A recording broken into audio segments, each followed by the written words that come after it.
ما بعد اعوذ باللہ من الشیطان الرجیم بسم اللہ الرحمن الرحیم والتین والزیتون وطور سینین وهذا البلد الأمين لقد خلقنا الإنسان في أحسن تقويم ثم رددناه اسفل سافلين إلا الذين آمنوا وعملوا الصالحات فلهم أجر غير ممنون فما يكذبك بعد بالدين أليس الله بأحكم الحاكمين۔ یہ آج ہم سورۃ التین پڑھ رہے ہیں، تین سورت۔ یہ جب ہم چھوٹے ہوتے تھے اس وقت تو یہی چلتا تھا، ہر بچے کو یہ سورۃ التین یاد کرواتے تھے۔ کوئی کہتا نا مجھ میں حافظ قرآن ہوں، کہتے چل سورۃ التین سنا، تو سب سے زیادہ معروف سورت یہی تھی، آج کل بھی شاید یہی ہوگی انشاءاللہ۔ والتین، واو جو آئی نا شروع میں، اس کا معنی قسم ہے، واو کا معنی قسم ہے۔ التین انجیر کی، والتین قسم ہے انجیر کی، والزیتون، حاجی صاحب خوش آمدید، تو انہوں اگے آ جاتے پکھے دے کول ساڑھے کول۔ حاجی عبدالمجید صاحب نو جناب سارے اہلا و سہلا و مرحبا کہو۔ یہ لگتا ہے مکی مسجد والا اعلان انہوں نے کلیاں نو یاد رہا ہے، باقی انہوں بھول گیا سب نو۔ جی اعوذ باللہ من الشیطان الرجیم، بسم اللہ الرحمن الرحیم۔ والتین، انجیر کی قسم، والزیتون، اور زیتون کی قسم، وطور سینین، واو کا معنی اور، طور سینین، طور سینہ پہاڑ کی قسم، وہذا، اور اس، البلد، شہر، الامین، امن والا، وہذا البلد الامین، اور اس امن والے شہر کی قسم، لقد، یقیناً، خلقنا، ہم نے پیدا کیا، الانسان، انسان کو، فی کا معنی میں، فی کا معنی احسن، سب سے اچھی، سب سے خوبصورت، تقویم، شکل و صورت، لقد خلقنا الانسان فی احسن تقویم،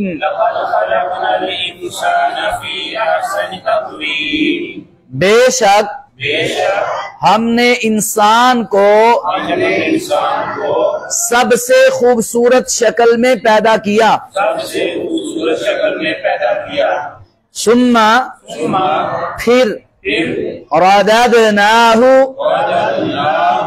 رد لفظ سنا، رد کر دینا، لوٹا دیا ہم نے اس کو، اسفلا سب سے نیچے، سافلین نیچوں میں سے، ثم رددناه اسفل سافلین پھر ہم نے اس کو نیچوں میں سے سب سے نیچے کی طرف لٹا دیا، الا مگر الذین وہ لوگ آمنو جو ایمان لائے، وعاملوا اور انہوں نے عمل کیے، الصالحات نیک، الا الذین آمنوا وعملوا الصالحات سوائے ان لوگوں کے جو ایمان لائے اور انہوں نے نیک اعمال کیے، فَلَهُمْ ان کے لیے اجر اجر ہے، غیر ممنون نہ ختم ہونے والا، فَلَهُمْ اجر غیر ممنون ان کے لیے نہ ختم ہونے والا اجر ہے، فما پھر کس چیز نے یکذبک تجھے جھٹلانے پر آمادہ کیا، بعد اس کے بعد بالدین جزا اور سزا کے دن کو، فما یکذبک بعد بالدین پھر اس کے بعد تمہیں کس چیز نے جھٹلانے پر مجبور کر دیا ہے، قیامت کے دن کو، الیس اللہ آ کا معنی کیا، آ کا معنی کیا ہے، لیسا کا معنی نہیں ہے، لیسا کیا نہیں ہے، اللہ اللہ تعالی، الیس اللہ کیا اللہ تعالی نہیں ہے، بِأَحْكَمْ سب سے بڑا فیصلے کرنے والا، الحاکمین حاکموں میں سے، الیس اللہ بِأَحْكَمِ الحاکمین کیا اللہ حاکموں میں سے سب سے بڑا حاکم نہیں ہے؟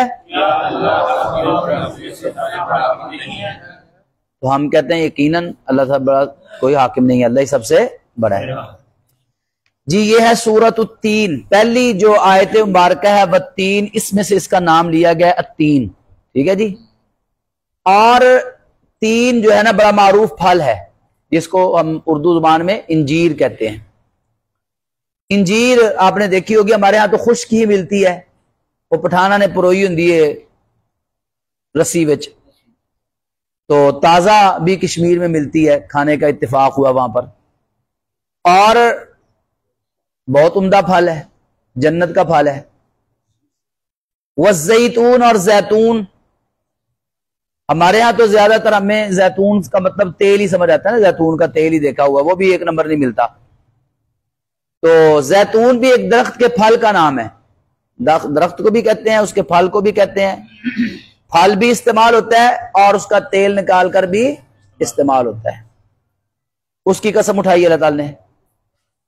اور اس کے بعد طور سینہ پہاڑ ہے، وہ پہاڑ ہے جس پر موسیٰ علیہ السلام کی اللہ تعالیٰ سے ملاقات ہوئی تھی، وہ جو طور پہاڑ ہے اس کی بھی اللہ نے قسم اٹھائی، بلکہ وہ اتنا شاندار پہاڑ ہے، خوش بخت پہاڑ ہے کہ اس کے نام کی اللہ نے پوری سورت اتاری قرآن مجید کے اندر، سورۃ الطور اس کا نام ہے، اور وہاں پر بھی اللہ نے بات یہیں سے شروع کی، والطور، ٹھیک ہے، طور کی قسم۔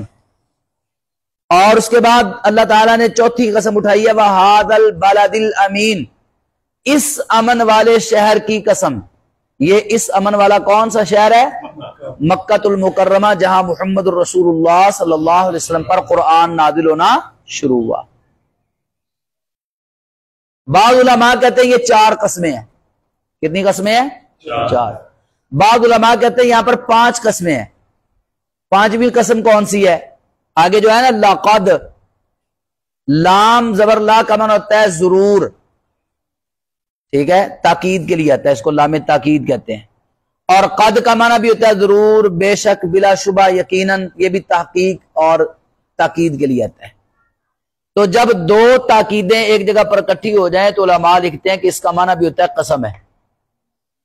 تو 5 قسمیں اللہ تعالیٰ نے بعض مفسرین کے نزدیک اور بعض کے نزدیک 4 قسمیں اللہ نے اٹھائی ہیں۔ اللہ تعالیٰ نے قسمیں کیوں اٹھائی ہیں بھائی؟ کیا ہم اللہ کی بات کی تصدیق نہیں کرتے، اللہ کی بات کو نہیں مانتے، اس لیے اللہ نے قسمیں اٹھائی ہیں؟ ہماری کیا مجال ہے کہ ہم اللہ کو کہیں جی قسم اٹھائیں پھر ہم بات مانیں گے؟ تو اللہ تعالیٰ کو قسمیں اٹھانے کی کیا ضرورت ہے؟ ہمیں قسمیں اٹھانے کی ضرورت پڑتی ہے اپنی بات کے اندر وزن پیدا کرنے کے لیے، اپنی بات ثابت کرنے کے لیے، منوانے کے لیے۔ لیکن اللہ رب العالمین نے جو قسمیں قرآن مجید کے اندر اٹھائی ہیں اس کا مطلب یہ نہیں ہے کہ اللہ تعالیٰ اپنی بات کے اندر وزن پیدا کرنا چاہتے ہیں یا منوانا چاہتے ہیں۔ اس کا مطلب یہ ہوتا ہے اللہ تعالیٰ نے جن چیزوں کی قسمیں اٹھائی ہیں اللہ ان کی اہمیت بیان کر رہا ہوتا ہے، ان کی اہمیت، فضیلت، عظمت بیان کرنا مقصد ہوتا ہے۔ تو قرآن مجید کے اندر جن چیزوں کی اللہ نے قسمیں اٹھائی ہیں وہ اہم ترین اور اعظم ترین چیزیں ہیں، افضل ترین چیزیں ہیں، بابرکت چیزیں ہیں، رحمت والی چیزیں ہیں۔ اللہ تعالیٰ مختلف چیزوں کی قسمیں اٹھاتے ہیں، اللہ کا حق ہے جس کی مرضی قسم اٹھائیں، اس کی مرضی ہے، لیکن یہ حق ہمیں حاصل نہیں ہے، ہمیں حاصل ہم کسی چیز کی قسم نہیں اٹھا سکتے سوائے ایک ذات کے، اور وہ کون سی ذات ہے؟ اللہ کی ذات۔ نبی صلی اللہ علیہ وسلم نے من کان حالفا فلیحلف باللہ او لیصمت، جو قسم اٹھانا چاہتا ہے وہ صرف اللہ کے نام کی قسم اٹھائے وگرنہ خاموش ہو جائے۔ یہ جو ہم کہتے ہیں نا میرے پتر دی قسم، میرے دھی دی قسم، وہ کہتے ہیں میرے سر پہ ہاتھ رکھ کے قسم کھا، یہ جو سر پہ ہاتھ رکھتے ہیں اس کا مطلب قسم ہوتا ہے، ٹھیک ہے۔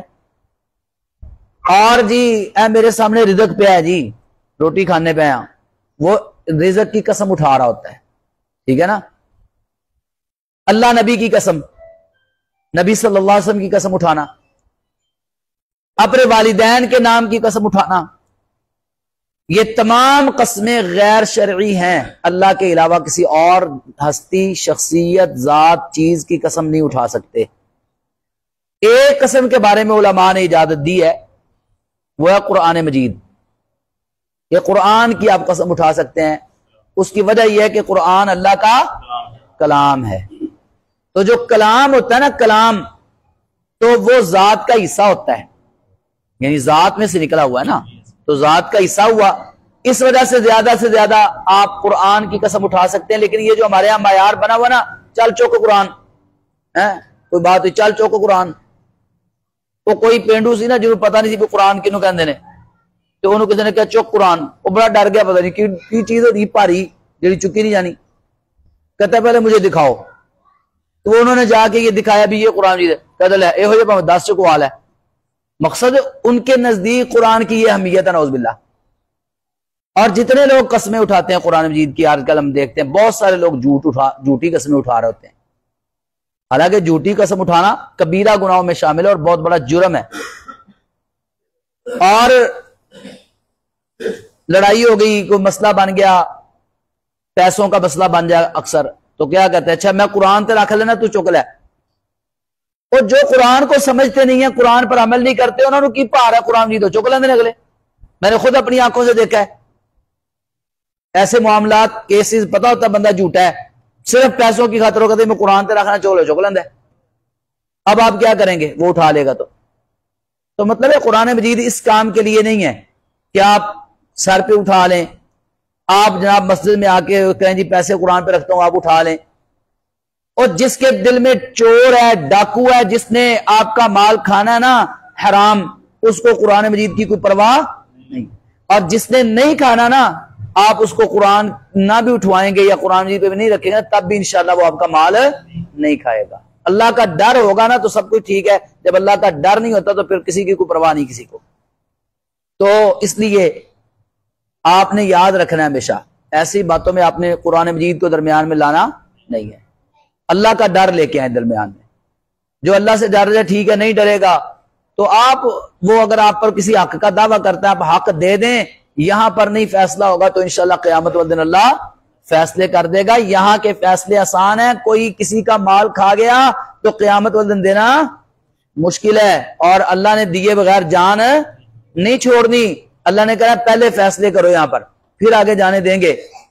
بڑے بڑے نمازی، روزے دار، حاجی، نمازی اور بڑے بڑے صوفی پھنسے ہوئے ہوں گے لوگوں کے حق کھا کے، اور آج ہمارے اس دور کے اندر سب سے زیادہ ہمارے اندر جو خامی پائی جاتی ہے نا، وہ ایک دوسرے کے حق کھانے کی۔ ڈکار جاتے ہیں سارے نمازی، صوفی، حاجی سارے۔ اللہ تعالیٰ نے جن لوگوں کو ہدایت دی ہے، جن کے دلوں میں اللہ کا ڈر ہے، صرف وہ بچتے ہیں، باقی کوئی بچنے کے لیے مال کے پیچھے اپنا ایمان بیچ دیتے ہیں۔ اللہ تعالیٰ ہمیں محفوظ فرمائے۔ تو جن چیزوں کی اللہ نے قسمیں اٹھائی ہیں، میں نے کہا وہ عظمت والی چیزیں ہیں۔ تو انجیر کا جو پھل ہے یہ عظمت والا پھل ہے، اس کو استعمال کرنا چاہیے، کھانا چاہیے۔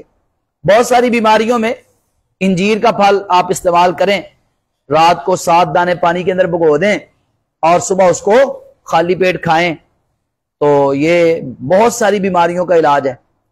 اور زیتون تو پھر کمال کی چیز ہے، اتنی کمال کی چیز ہے، اتنی کمال کی چیز ہے، شاید اس طرح کی کوئی اور چیز ملنا ہی ممکن نہیں ہے، اتنے اس کے فوائد ہیں۔ ہر گھر کے اندر زیتون کا پھل یا زیتون کا تیل ہونا چاہیے۔ مختلف قسم کے تیل آتے ہیں، سب سے بہترین ہوتا ہے اس کو ایکسٹرا ورجن کہتے ہیں، وہ رکھیں۔ صبح خالی پیٹ 1 چمچ لے لیا کریں، پی لیا کریں۔ شوگر کا بھی علاج ہے اور بھی بہت ساری چیزوں کا علاج ہے۔ اچھا جب ہم کیا کہتے ہیں نا شوگر کا بھی علاج ہے، تو مینوں کئی کہتے ہیں پھر تو اسی بھی علاج کر لو۔ یہ آپ یاد رکھیں بیماریوں کی کئی اقسام ہوتی ہیں، ایک بیماری ہر ایک کو ایک قسم کی نہیں ہوتی، تو اس لیے نا ضروری بھی نہیں ہوتا کہ ہر ایک کو فائدہ ہو جائے، لیکن انشاءاللہ ہمارا یہ ایمان ہے کہ یہ بابرکت ہے، یہ رحمت والا پھل، اور اللہ تعالیٰ نے قرآن مجید کے اندر کئی جگہ پر اس کا ذکر کیا ہے، ٹھیک ہے نا۔ تو اس کے بعد طور سینا پہاڑ کی قسم اٹھائی ہے اور شہر مکہ کی قسم اٹھائی ہے۔ اس کے بعد اللہ نے یہ 5 یا 4 قسمیں اٹھانے کے بعد جواب قسم، یعنی قسمیں کھا کے کہا کیا ہے، کہ ہم نے انسان کو سب سے خوبصورت پیدا کیا ہے۔ آپ دنیا کی ہر مخلوق کو دیکھ لیں، سب سے متناسب جسم انسان کا ہے۔ جہاں سر اچھا لگتا ہے، جہاں ناک اچھی لگتی ہے، جہاں آنکھیں اچھی لگتی ہیں، جہاں کان اچھے لگتے ہیں، متناسب ان کا وزن، متناسب ان کا سائز، اور ایک مناسب ان کی جگہ اللہ نے رب العالمین نے بنائی ہے، اور جس انداز سے انسان کو پیدا کیا کسی اور مخلوق کو پیدا نہیں کیا۔ پھر انسان کو اللہ نے یہ بھی فضیلت بخشی ہے، ساری کائنات کو کن کہہ کے بنایا ہے، اور جب آدم علیہ السلام کی باری آئی تو کیا کہا، خلقت بیدیا، میں نے اپنے ہاتھوں سے پیدا کیا ہے۔ اور جب آدم علیہ السلام کا وہ مجسمہ بن گیا مٹی سے، تو پھر اللہ نے کیا کہا، فنفخت فیہ من روحی، میں نے اپنی روح کے اندر کو اس کے اندر پھونک دیا، اپنی روح کو اس کے اندر پھونکا۔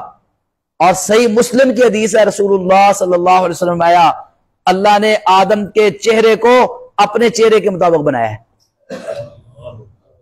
صحیح مسلم کی صحیح حدیث ہے، کوئی ضعیف روایت نہیں ہے۔ اللہ نے آدم کے چہرے کو، حالانکہ اللہ، یہ ہمارا ایمان ہے، لیسا کمثلہ شیء، اللہ جیسی کوئی چیز نہیں ہے، اللہ کا چہرہ ویسا ہے جیسے اللہ کے لائق ہے، ہم نہیں جانتے کیسا ہے، لیکن اس حدیث کے اندر رسول اللہ صلی اللہ علیہ وسلم نے ایک آئیڈیا دیا ہے کہ انسان کو بناتے ہوئے اللہ تعالیٰ نے مثال کون سی سامنے رکھی ہے۔ ضروری نہیں کہ بالکل اللہ تعالیٰ کا چہرہ ہمارے جیسا ہی ہوگا، نہیں، مطلب ہے کہ مثال جس چیز کی سامنے رکھی ہے اللہ تعالیٰ نے، وہ اللہ تعالیٰ کا چہرہ ہے۔ تو اتنی خوبیاں اللہ نے دی، اسی لیے نبی صلی اللہ علیہ وسلم نے فرمایا ہے، یہ حدیث یاد کر لیں، وَلَا تَضْرِبِ الْوَجْهَ، کسی کو چہرے پہ نہیں مارنا، نہ بچوں کو مارنا ہے، نہ بیوی کو چہرے پہ مارنا ہے، نہ لڑائی میں کسی کو چہرے پہ مارنا ہے۔ چہرے پہ مارنا حرام ہے، اللہ کے رسول صلی اللہ علیہ وسلم نے اس سے روکا ہے، اور اس کی وجہ یہی ہے کہ یہ چہرہ اللہ تعالیٰ کو بڑا پسند ہے۔ اچھا اب آپ غور کریں، چہرہ بنایا کس نے؟ اللہ نے، اپنے ہاتھوں سے بنایا، ساری دنیا سے اچھا بنایا، ساری دنیا کی مخلوقات سے بہتر بنایا، اور اپنی شکل اپنے چہرے کو سامنے رکھ کے مثال بنا کے اس چہرے کو بنایا، تو کیا جب یہ چہرہ اللہ کے علاوہ کسی اور کے سامنے جھکے تو اللہ تعالیٰ کو تکلیف ہوتی کہ نہیں ہوتی؟ اللہ کہتا ہے سب سے زیادہ مجھے تکلیف اس وقت ہوتی ہے جب میرا بنایا ہوا چہرہ جو میرے سامنے جھکنے کے لائق ہے کسی اور کے سامنے جھکے۔ سب سے اللہ تعالیٰ کے نزدیک بدترین انسان وہ ہے جو کسی کے اور کے سامنے اپنے چہرے کو جھکاتا ہے۔ نہ کسی انسان کے سامنے یہ چہرہ جھکایا جا سکتا ہے، نہ کسی زندہ کے سامنے، نہ فوت شدہ کے سامنے، نہ کسی حجر شجر قبر مزار دربار کسی چیز کے سامنے، کسی لکڑی کی چیز ہو ستون ہو کسی کے سامنے یہ چہرہ جھکانا جائز نہیں ہے۔ صرف ایک ہستی رب العالمین کی ہے جس نے یہ بنایا ہے نا، صرف اس کے سامنے جھکایا جا سکتا ہے اور کسی کے سامنے جھکانا جائز نہیں۔ اللہ اکبر۔ پھر اللہ نے فرمایا دیکھو ہم نے سب سے خوبصورت پیدا کیا تھا، پھر ہم نے اس کو سب سے نیچے میں کر دیا۔ کیا مطلب؟ جب انسان نے ایسے برے اعمال شروع کیے، اللہ کو ناراض کرنے والے، اللہ کی بغاوتیں شروع کر دی، تو اللہ کہتا ہے پھر اب سب سے نیچے یہ جائے گا۔ دو مقامات ہیں، ایک کو کہا جاتا ہے علیین اور ایک کو کہا جاتا ہے سافلین۔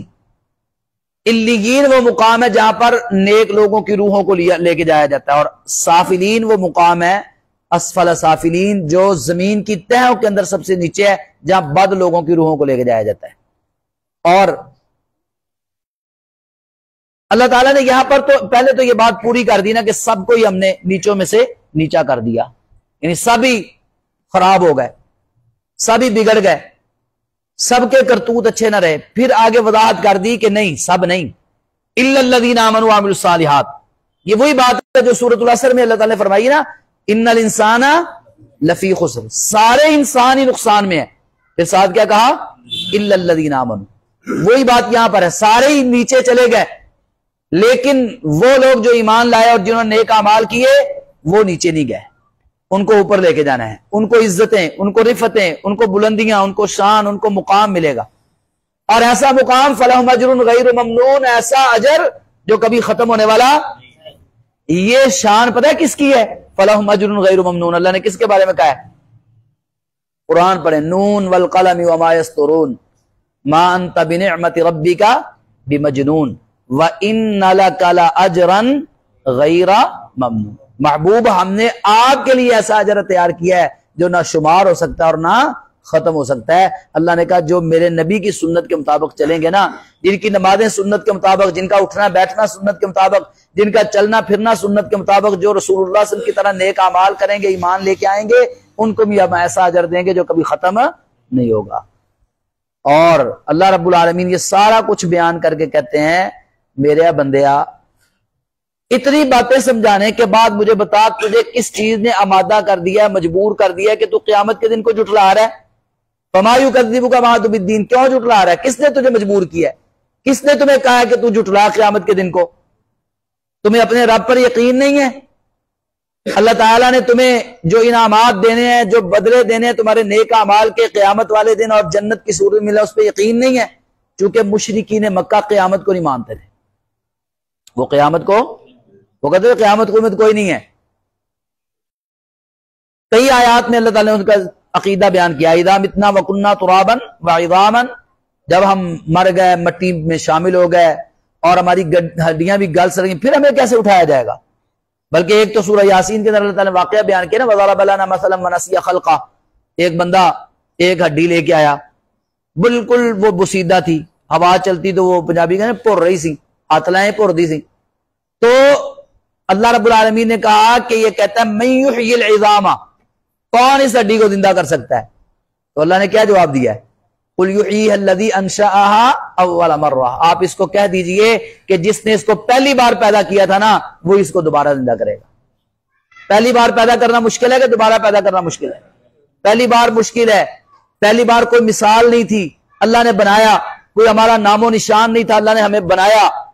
اور اگر آپ اس آیت پہ غور کریں نا، من یحیی العظام وہی رمیم قل یحییھا الذی انشأھا اول مرہ، تو آج کی جدید سائنس یہ دعویٰ کرتی ہے کہ جو چیز دنیا میں آ گئی یہ ختم نہیں ہو سکتی،